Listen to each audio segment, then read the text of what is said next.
It's been a long time since Microsoft has had an interesting phone to talk about, but now we have the Lumia 950. It's the first smartphone running Windows 10. The $600 950 is going head-to-head with the best phones out there, and to make it, it's going to need a few tricks up its sleeve. It has one or two, but is that enough? But before we get to the interesting stuff, we've got to talk about first impressions. Let's face it, this hardware is not particularly interesting or notable. The 950 is a rectangular plastic slab with no real defining design characteristics. It's virtually indistinguishable from the ultra-cheap Lumias Microsoft has been selling for the past couple of years.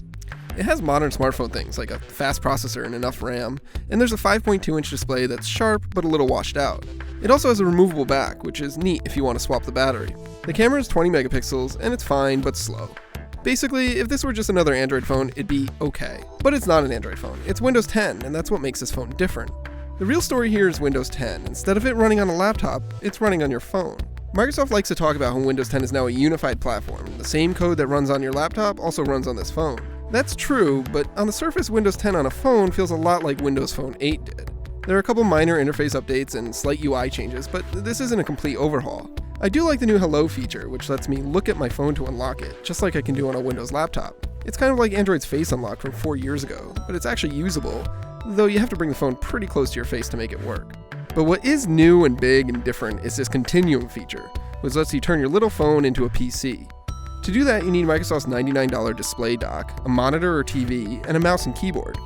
It's admittedly a fair amount of accessories to tote around, and after using it, it's not clear to me that this is any better than just using a laptop.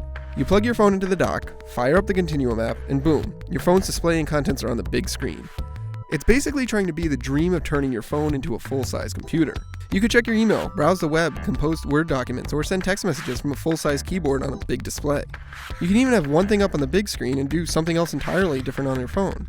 There's something fun about crushing emails with a mouse and keyboard and then unplugging my phone and walking away. Most of this works fine, but the system really drags its feet when you fire up the browser and try to navigate to a few sites, which are now full desktop versions. But beyond that, you can't do much, because the only apps that really support this feature are Microsoft's own. I can't use Slack in Continuum, nor can I use Twitter, Netflix, or a bunch of other apps I might want to see on a big screen. That may change, and developers might enable their apps to work with it, but history tells us that they likely won't. So it's not like turning your phone into a computer, it's like making your phone screen really huge so you can do more phone stuff. That's admittedly cool, but it's limited. And if anything, Continuum magnifies what is still the biggest problem with Windows 10 on phones. The apps that matter just aren't there. I really like managing my email with Gmail or Inbox on an iPhone or Android, or pay for my delicious Chick-fil-A lunch with my Apple Pay or Android Pay.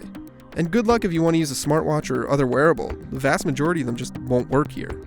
None of that is new, it's been the problem with Windows Phone for years, and it's the reason why so many people don't even consider it an option when buying a new phone.